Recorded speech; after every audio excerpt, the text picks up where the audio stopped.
तो स्वागत है आप सबका एक बार फिर से मेरे यूट्यूब चैनल में। दोस्तों, हम इस वीडियो में बात करेंगे लिव इन रिलेशनशिप की। जैसे कि आपने हाल ही में देखा होगा कि जो श्रद्धा और आफताब के जिसमें मैटर चल रहा है, जिसमें श्रद्धा की हत्या कर दी जाती है आफताब के द्वारा, जो कि उसका बॉयफ्रेंड होता है। तो इस पर बहुत ही ज़्यादा विवाद इस समय खड़ा हो रहा है और कई हैरतअंगेज सच जो है बाहर निकल के आ रहा है। लेकिन इसी बीच में मेन मुद्दा ये है कि लिव इन रिलेशनशिप जो होता है वो भारत में लीगल है या नहीं। तो इसके लेकर मैं आपको वीडियो लेकर आया हूँ। आपको बताऊँगा कि भारत सरकार इसके बारे में क्या कहती है, क्या नियम है, या फिर सुप्रीम कोर्ट के आदेश के द्वारा कोई नियम है या नहीं है। तो हम यहाँ पर समझेंगे कि लीगल स्टेटस क्या है भारत में लिव इन रिलेशनशिप का।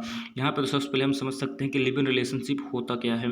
यहाँ पे आप दोस्तों देख सकते हैं, लिव इन रिलेशनशिप आपका एक पर्सन म्यूचुअल कंसेंट होता है मेल और फीमेल के द्वारा। ठीक है, यहाँ पे आप देख सकते हैं एक्सटेंडेड पीरियड ऑफ टाइम, यानी एक समय तक, या परमानेंट इमोशनली और सेक्सुअली रिलेशनशिप जो रखना चाहते हैं वो अपना अलग से रख सकते हैं, अलग से रह सकते हैं। इसे या आप लिव इन रिलेशनशिप कहते हैं और ये खासकर अनमैरिड कपल्स में ज़्यादातर अप्लाई होता है, आप देखते होंगे। ठीक है, इसके बाद हम देखें श्रद्धा वाकर जो हैं, इनकी जो मौत हो जाती है, मई में इनकी मौत होती है 18 मई के आसपास। और खुलासा जाके ये अक्टूबर में जब शिकायत दर्ज कराते हैं इनके पिताजी, उसके बाद जाके नवंबर में पता चलता है कि इनकी हत्या कर दी जाती है और इनके लगभग जिस्म के शरीर के 34 से 35 टुकड़े किए जाते हैं, जो कि काफ़ी दर्दनाक है। और उन्हें रात को आफताब जो था उसका बॉयफ्रेंड, वो रात को निकलता था और 2-3 बजे के आसपास, और उन टुकड़ों को, उनके शरीर के टुकड़ों को जंगल में फेंक आता था ताकि किसी को शंका ना हो। यहाँ पर कई हैरतअंगेज सच्चाई बाहर आ रही है, वो आपको पता ही चलेगा। जो इम्पोर्टेंट होगा मैं ज़रूर आगे वीडियो बनाऊंगा उस पर। यहाँ पे आप देख सकते हैं लिव इन रिलेशनशिप में रह रहे थे और इसको लेकर उनकी फैमिली से लड़ाई भी होती थी। श्रद्धा की फैमिली जो थी वो आफ्ताब अमीन पूनावाला जो नाम है, आफ्ताब अमीन पूनावाला से शादी को लेकर रेडी नहीं थी, जिसके कारण से श्रद्धा अपने माता पिता से गुस्सा होकर मुंबई में ही अलग से रहने लगते हैं। ये कॉल सेंटर में दोनों काम करते हैं और एक डेटिंग ऐप में मिले थे आपस में। ठीक है, उसके बाद ये लोग एक दूसरे को डेट करते थे। ये अलग से मुंबई में रहते थे, उसके बाद ये दिल्ली में शिफ्ट हो गए बिना घर वालों को बताए हुए। लेकिन यहाँ पर जो श्रद्धा की पिताजी थे वो लगातार सोशल साइट्स में देखते थे कि श्रद्धा की अपडेट्स आती थी, फ़ोटो अपलोड या कोई मैसेज स्टेटस वगैरह लाती थी, तो वो देखते थे कि हाँ चलो ठीक है, लड़की सही है।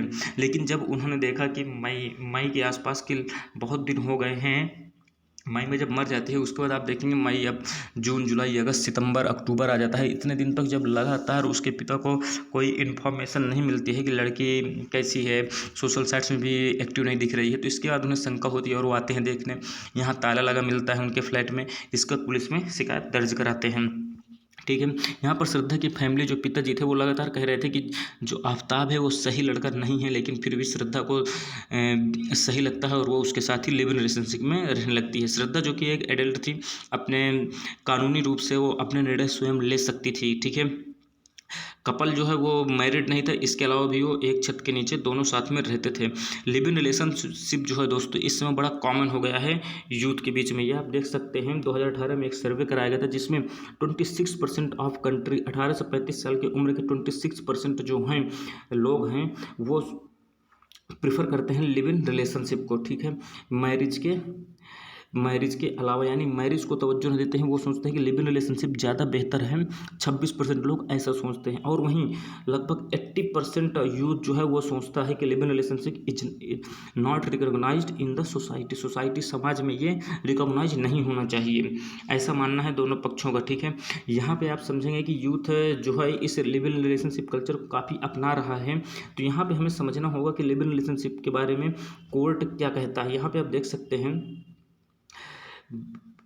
court have interpreted the rights of living women in many cases. Court has tried to give the same rights to living women as to married women. ठीक है, यहाँ पर जो मैरिड वुमन है उसके साथ साथ जो लड़की है जिसकी शादी नहीं हो उसको भी सेम राइट्स उपलब्ध हैं, ऐसा कोर्ट ने कई उसमें जजमेंट्स में कहा है। यहाँ पे आप देख सकते हैं एक एक्ट है यहाँ पे एक एक्ट है डोमेस्टिक वायलेंस एक्ट 2005 के माध्यम से यहाँ पर प्रोटेक्शन मिलता है सेक्शन 2F के द्वारा वुमेन लिव इन रिलेशनशिप्स को। ठीक है, वुमेन जो लिव इन रिलेशनशिप में रहती है, डोमेस्टिक वायलेंस एक्ट 2005 के तहत उनको सुरक्षा मिलती है। दोस्तों यहाँ पे समझना चाहिए, कई लड़कियाँ सोचती हैं कि अगर लिव इन रिलेशनशिप में रह रही हैं तो वो मान लीजिए उसका जो पार्टनर है वो यदि उसे परेशान करता है, मारता है, पीटता है, शोषण करता है तो शिकायत नहीं कर सकते। ऐसा नहीं है।